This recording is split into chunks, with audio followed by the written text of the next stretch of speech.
പാണക്കാട് സയ്യിദ് ഹൈദർലി ശിഹാബ് നമ്മളെ വിട്ടുപിരിഞ്ഞിട്ട് 3 വർഷം കഴിഞ്ഞിരിക്കുന്നു. എല്ലാ മനുഷ്യന്മാർക്കും സ്നേഹവും സാഹോദര്യവും സൗഹൃദവും കരുണയും മാത്രം നൽകിയിട്ടുള്ള ഒരു മഹാമനീഷിയാണ് പാണക്കാട് സയ്യിദ് ഹൈദർലി ശിഹാബ്. പാണക്കാട് കുടുംബത്തിലെ തങ്ങന്മാരുടെയൊക്കെ ഏറ്റവും വലിയ പ്രത്യേകത, സാധാരണക്കാരന് വേണ്ടി ഇത്രമേൽ സമയം മാറ്റിവെച്ച മറ്റൊരു മനുഷ്യരുണ്ടോ എന്ന് നമ്മളിങ്ങനെ റിസർച്ച് ചെയ്തുകൊണ്ടിരിക്കുന്ന ഒരു കാലത്ത് നമ്മളുടെ സമൂഹത്തിൻ്റെ എല്ലാ പ്രശ്നങ്ങൾക്കും പരിഹാരം കാണാൻ വേണ്ടി നിരന്തരമായി ഇടപെടലുകൾ നടത്തുന്ന നേതാക്കന്മാരാണ് പാണക്കാട്ടെ കുടുംബം. പാണക്കാട് സയ്യിദ് ഹൈദർലി ശിഹാബ് എല്ലാ മനുഷ്യരോടും സൗമ്യമായി പെരുമാറുകയും തങ്ങളടുത്ത് വരുന്ന മുഴുവൻ ജനങ്ങൾക്കും അവരുടെ പ്രശ്നങ്ങൾ പരിഹരിക്കുന്നതിനും അവരുടെ പ്രശ്നങ്ങൾ കേൾക്കുന്നതിനുമൊക്കെ നിരന്തരമായി സമയം മാറ്റിവെക്കുകയും ചെയ്ത നേതാവായിരുന്നു പ്രിയപ്പെട്ട ആറ്റപ്പൂ. പാണക്കാട് PMSA പൂക്കോയത്തങ്ങൾ മുതൽ ഈ സമൂഹം ഇങ്ങനെ അനുഭവിച്ചു പോരുന്ന ഒരു വല്ലാത്ത ഒരത്താണിയായിട്ടുള്ള ഒരു കുടുംബമാണത്. ഏതൊരു മനുഷ്യനും അവൻ്റെ പ്രശ്നങ്ങൾ ചെന്ന് പറയാനുള്ള ഒരു അത്താണി, ഏത് നട്ടപ്പാതിരക്കും ഏത് നട്ട ഉച്ചക്കും കയറി ചെല്ലാൻ പറ്റുന്ന ഒരിടം, ഒരു സാധാരണ മനുഷ്യനും ഏറ്റവും വലിയ അധികാരിക്കുമൊക്കെ ഒരേപോലെ കയറി ചെല്ലാൻ പറ്റുന്ന ഒരിടം, ഒരാളുടെയും റെക്കമെൻഡ് വേണ്ടാത്ത കേരളത്തിലെ ഏറ്റവും പ്രഗത്ഭനായിട്ടുള്ള നേതാക്കന്മാർ, ഒരാളുടെയും ശുപാർശയോടുകൂടി കയറി ചെല്ലേണ്ടാത്ത കേരളത്തിലെ ഏറ്റവും വലിയ രാഷ്ട്രീയ മത സാമൂഹിക സാംസ്കാരിക രംഗത്തെ നേതാക്കന്മാർ. ഇതാണ് പാണക്കാട് കുടുംബത്തിൻ്റെ ഒരു പ്രത്യേകത. പൂക്കോയത്തങ്ങളുടെ കാലം മുതൽ ഈ സമൂഹം അത് അനുഭവിച്ചു പോരുന്നുണ്ട്. നമുക്കൊക്കെ പരിചയമുള്ളത് സയ്യിദ് മുഹമ്മദ് അലി ശിഹാബ് തങ്ങളെയാണ്. ചെറുപ്പത്തിൽ നമ്മൾ ചെല്ലുമ്പോൾ ആ വട്ടമേശയ്ക്ക് ചുറ്റുമുള്ള ആൾക്കൂട്ടത്തിനിടയിൽ നിറപുഞ്ചിരിയുമായി നിൽക്കുന്ന പാണക്കാട്ടെ തങ്ങൾ, അത് നമ്മുടെ ജീവിതത്തിലെ ഏറ്റവും വലിയൊരു ആസ്വാദനമായിട്ടുള്ള കാഴ്ചയായിരുന്നു. ഇങ്ങനെയും ചില മനുഷ്യരോ എന്ന ചോദ്യം നമ്മുടെ മനസ്സിൽ ഇങ്ങനെ വല്ലാതെ ചിന്തിച്ചു തുടങ്ങുന്ന ഒരു കാലം. എത്രയെത്ര പ്രശ്നങ്ങളുമായി പാണക്കാട്ടേക്ക് വരുന്ന മനുഷ്യർ, അവരുടെ പ്രശ്നങ്ങൾ മുഴുവനും കേൾക്കുന്ന ചില മനുഷ്യരായിട്ട് അവർ മാറി. പറയുന്നതിനേക്കാൾ കേൾക്കുകയാണ് അവർ ചെയ്യുന്നത്.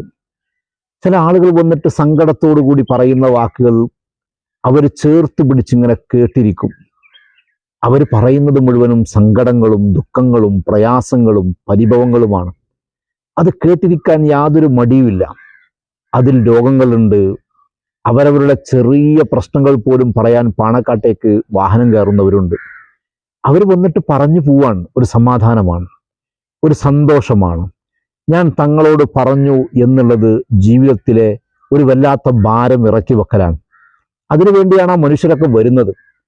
എത്ര ചൊവ്വാഴ്ചകൾ പാണക്കാട് പോയപ്പം അത്ഭുതത്തോടു കൂടി നമ്മൾ നോക്കി നിന്നിട്ടുണ്ട്, എങ്ങനെയാണ് ഈ മനുഷ്യരിത് കേൾക്കുന്നത് എന്ന്. അങ്ങനെ മുഹമ്മദ് അലി ശിഹാബ് തങ്ങളുടെ ഒരു കാലം നമ്മുടെ ചെറുപ്പം ഓർമ്മയാണ്. അതിനുശേഷം ശിഹാബ് തങ്ങൾ വഫാത്തായപ്പോൾ സയ്യിദ് ഹൈദർലി ശിഹാബ് തങ്ങൾ പാണക്കാട്ടെ ആ വലിയ ഉത്തരവാദിത്വം ഏറ്റെടുക്കുകയാണ്.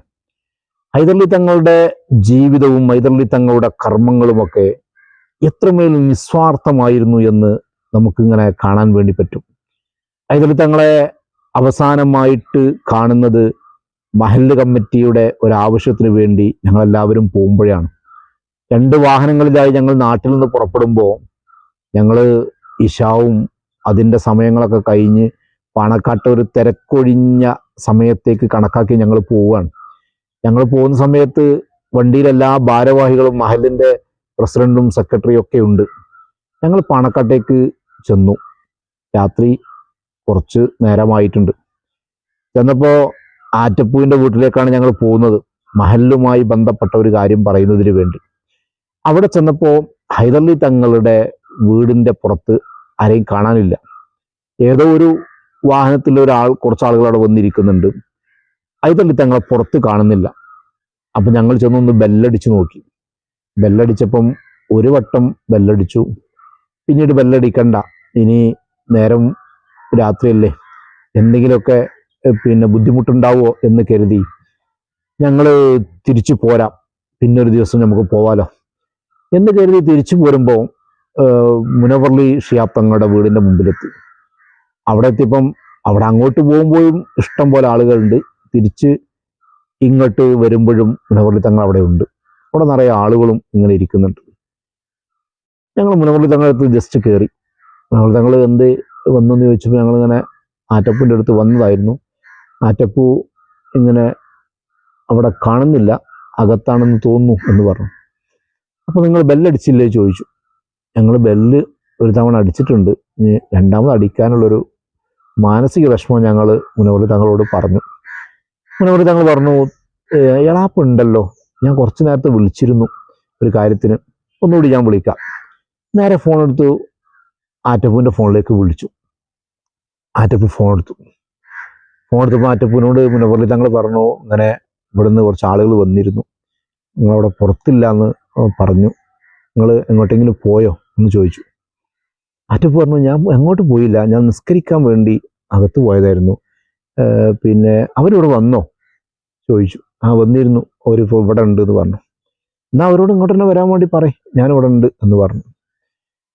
ഞങ്ങൾ തിരിച്ച് അങ്ങോട്ട് തന്നെ ചെന്നപ്പോൾ അവിടെ നിറപുഞ്ചിരിയോടുകൂടി ആ മനുഷ്യനിങ്ങനെ ഇരിക്കുന്നുണ്ട്. ഞങ്ങൾ ചെന്ന് മഹലിൻ്റെ ഒരു കാര്യം മാത്രമേ ഞങ്ങൾക്ക് പറയാനുണ്ടായിരുന്നു. മഹലിൻ്റെ ഒരു കാര്യം പറഞ്ഞു. ബാക്കി ഞങ്ങൾ പോയ ഒരു 10ഓളം ആൾക്കാരുണ്ട്. ഈ 10 ആൾക്കാർക്കും കൂടി എത്ര പ്രശ്നങ്ങൾ പറയാനുണ്ടെന്നറിയോ? എല്ലാവർക്കും വ്യത്യസ്തമായ പ്രശ്നങ്ങൾ പറയാനുണ്ട്. എനിക്ക് വ്യക്തിപരമായിട്ട് 2-3 കാര്യങ്ങൾ പറയാനുണ്ടായിരുന്നു. ഞാൻ എൻ്റെ വ്യക്തിപരമായിട്ടുള്ള കാര്യങ്ങൾ പറയുന്നു, കൂടെ പോയ ആളുകൾ മുഴുവനും പറയുന്നു. അവരുടെ പ്രശ്നങ്ങൾ, മക്കളുടെ പഠിപ്പ്, അവരുടെ ബിസിനസ്സുമായി ബന്ധപ്പെട്ട കാര്യങ്ങൾ, എല്ലാ കാര്യത്തെക്കുറിച്ചും അവരിങ്ങനെ പറഞ്ഞുകൊണ്ടിരിക്കുകയാണ്.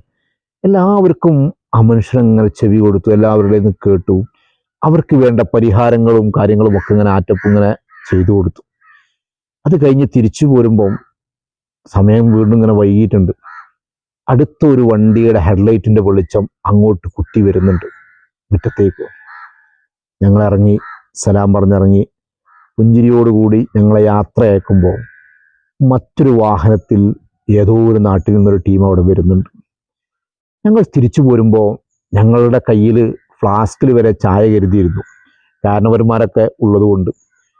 അപ്പോൾ ഞങ്ങളൊരു പീടികയിൽ നിന്ന്, ഒരു അടച്ചിട്ട പീടികയുടെ ഒരു മുന്നിൽ ഇൻ്റർലോക്കിട്ട സ്ഥലത്ത് ഞങ്ങൾ എല്ലാവരോടെയും ഇറങ്ങിയിട്ട് ചായ കുടിക്കുകയാണ്. ചായ കുടിക്കുന്ന സമയത്ത് ഞങ്ങൾ സംസാരിച്ചൊരു സംസാരമുണ്ട്. നമ്മൾ നമ്മുടെ കാര്യങ്ങൾ പറഞ്ഞു പോന്നു.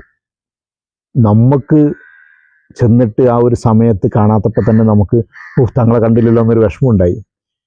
പിന്നീട് ആ മനുഷ്യനടുത്ത് നമ്മൾ തിരിച്ചു ചെന്ന് എത്ര സമയം നമുക്ക് വേണ്ടി ചെലവഴിച്ചു. നമ്മൾ പോരുമ്പോഴും മറ്റൊരു ടീം അവിടെ വന്നില്ലേ, അവർക്ക് എത്ര പ്രശ്നങ്ങൾ പറയാനുണ്ടാവും. അതും ആ മനുഷ്യനിങ്ങനെ കേൾക്കുമല്ലോ. എപ്പോഴായിരിക്കും ഇവർ ഉറങ്ങുക, എത്ര പ്രശ്നങ്ങൾ ഒരു ദിവസം കേൾക്കണം. ഇതിങ്ങനെ ഞങ്ങളിങ്ങനെ തമ്മിൽ പറഞ്ഞ് ഞങ്ങളതിങ്ങനെ ആലോചിച്ചപ്പോൾ ഈ സമൂഹത്തിനിടയിൽ പാവപ്പെട്ടവൻ്റെ, സാധാരണക്കാരൻ്റെ പ്രശ്നങ്ങൾ ഇത്രമേൽ കേൾക്കുന്ന മറ്റൊരു മനുഷ്യരുണ്ടോ?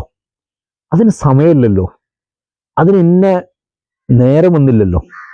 നമ്മളെല്ലാവരും സമയം കൊടുക്കും, അപ്പോയിൻമെൻ്റ് ഓർഡറൊക്കെ കൊടുക്കും, നേതാക്കന്മാരും അല്ലെങ്കിൽ ജനപ്രതിനിധികളൊക്കെ കൊടുക്കും.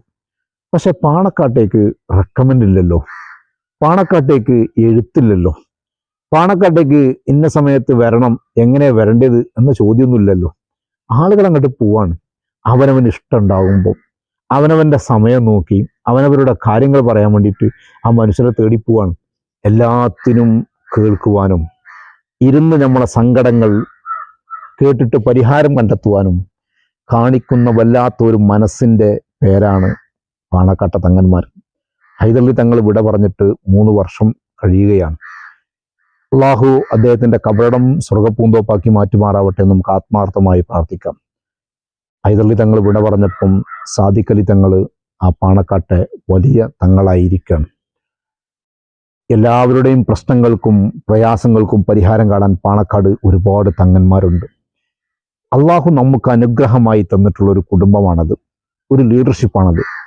മനുഷ്യനെ കേൾക്കുവാനും മനുഷ്യൻ്റെ പരാതികൾ പരിഹരിക്കപ്പെടുവാനും അവനവൻ്റെ പ്രശ്നങ്ങൾ കേൾക്കുവാനും ഒരു മനുഷ്യരിങ്ങനെ ഇരുന്ന് തരിക എന്ന് പറയുന്നത് ഒരു സമൂഹത്തിൻ്റെ ഏറ്റവും വലിയ നന്മയാണ്. ആ നന്മയാണ് പാണക്കാട് കുടുംബം എന്ന് പറയുന്നത്. അള്ളാഹു അവർക്കൊക്കെ ദീർഘായുസ്സും ആഫിയത്തും നൽകുമാറാവട്ടെ എന്ന് നമുക്ക് ആത്മാർത്ഥമായി പ്രാർത്ഥിക്കുകയും അള്ളാഹു നമുക്ക് നൽകിയ ഏറ്റവും വലിയൊരു നേതൃത്വമായി നമ്മളതിനെ കാണുകയും അതിന് അവർക്ക് ഇസ്സത്തും അഭിമാനവും ഒക്കെ ഉണ്ടാവാൻ വേണ്ടി നമ്മൾ പ്രാർത്ഥിക്കുകയും ചെയ്യുക എന്നുള്ളതാണ് നമ്മുടെ ജീവിതത്തിലെ ഏറ്റവും വലിയ ദൗത്യം എന്ന് പറയുന്നത്.